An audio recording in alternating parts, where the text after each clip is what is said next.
আমার হাজবেন্ডের আমার কাছে একটাই চাওয়া, তাকে যেন সপ্তাহে একটা দিন হলেও ভিন্ন রকম কিছু আইটেম রান্না করে খাওয়ায়। আর আজকে সকাল থেকে অনেক সুন্দর ওয়েদার ছিল, সকাল থেকে ঝিরিঝিরি বৃষ্টি ছিল, তাই ভাবলাম আজকে একটু ভিন্ন রকম কিছু করার চেষ্টা করি। তাই সকাল সকাল হচ্ছে আমি খাসির মাংস বের করছি আর হচ্ছে মুরগি ভিজিয়ে রাখছিলাম, সেগুলো আমি ধুয়ে নিয়েছি। আর এখানে মাংসগুলো অনেক ভালো ছিল, কিন্তু খাসির মাংসগুলো অনেক চর্বি ছিল। যাই হোক, তারপর আমি চলে আসলাম রান্না করতে। আর যখন আমি রান্না করি তখন আল্লাহকে সবসময় বলি, আল্লাহ আমার রান্নাগুলো জানি ভালো হয়, মনে মনে আল্লাহ আল্লাহ বলতে থাকি, চাইলে আল্লাহ সব কিছু ভালো হয়। এগুলো আমি সবসময় বলি, যখনই কোনো কিছু রান্না করি তখন আমি এই কথাটা বলতেই থাকবো। যাই হোক, এখানে আমি খাসির মাংসটা রান্না করার জন্য প্রথমে পেঁয়াজ মরিচ ভেজে নিয়েছি, তারপর এখানে আদা রসুন দিয়েছি। আদা রসুন দিয়ে হালকা ভেজে তারপর একটু পানি দিয়েছি মশলাটা কষানোর জন্য। তারপর এখানে দিয়ে দিলাম হলুদের গুঁড়ো, মরিচের গুঁড়ো, ধনিয়ার গুঁড়ো, জিরের গুঁড়ো আর পরিমাণ মতো লবণটা দিয়ে আমি ভালো করে আগে মশলাটাকে কষিয়ে নেব। মশলা যতক্ষণ না পর্যন্ত ভালো করে কষানো হবে ততক্ষণ মাংসের টেস্ট আসবে না, সেজন্য মশলা আগে বেশি পরিমাণে কষাতে হবে। কষাতে কষাতে একদম তেল যখন উপরে উঠে আসবে তখন আমি দিয়ে দেব মাংসগুলো দিয়ে ভালো করে কষিয়ে নেব। গতকাল রাত্রে মাকে বলছিলাম যে কিভাবে মাংস রান্নবো, কারণ অনেক দিন ধরে একটু মনে হচ্ছে ভিন্ন রকমভাবে একটু ট্রাই করব। তাই মাকে জিজ্ঞেস করলাম, মা বললো যে একটু আদা রসুনের পেস্টটা একটু বেশি দিও, তাহলে খাসির মাংস খেতে ভালো লাগবে। তাই এখানে আমি একটু বেশিয়ে দিয়েছি। আর এদিকে হচ্ছে আমি রোস্টের জন্য একটা মশলা গুলিয়ে নিয়েছি। এখানে হচ্ছে রোস্টের রেডিমিক্স একটা মশলা ছিল, আর একটু টক দই আর একটু কাজু বাদাম বাটা দিয়েছি, দিয়ে মশলাটাকে আমি ভালো করে গুলিয়ে নিয়েছি।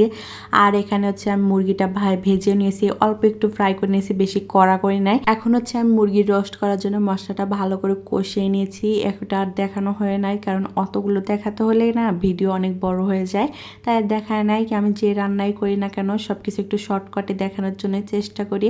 এখানে মুরগিগুলো দিয়ে দিলাম, দিয়ে ভালো করে একটু নাড়াচাড়া করে কষিয়ে নেব। আর অনেকদিন পর আজকে একটু রোস্ট রান্না করতেছি, তাই আল্লাহকে মনে মনে বলতেছিলাম, আল্লাহ রান্নাটা যেন ভালো হয়, সবাই খেয়ে একটু জানি বলে যে ভালো হয়েছে। যাই হোক, আমি যে রান্নাটাই করি আমার হাজবেন্ড সবসময় বলে যে অনেক মজার হয়েছে, কিন্তু মাঝে মাঝে কিছু রান্না আছে না নিজের কাছেই ভালো লাগে না, কিন্তু যখন আমার হাজবেন্ডকে জিজ্ঞেস করি যে রান্নাটা কেমন হয়েছে তখন সে বলবে না ভালোই হয়েছে। সে কখনোই খারাপ বলে না যে এই রান্নাটা খারাপ হয়েছে ওই রান্নাটা খারাপ হয়েছে। আমার হাজবেন্ড বলে, তোমরা এত কষ্ট করে রান্না করার আমরা যদি খেয়ে বলি খারাপ হয়েছে তাহলে তোমাদের তো খারাপ লাগবে, সেজন্য কিছু বলি না। কিন্তু আমি তখন বলি যে সব রান্নাই তো আর ভালো হয় না, মাঝে মাঝে একটু খারাপও হয়।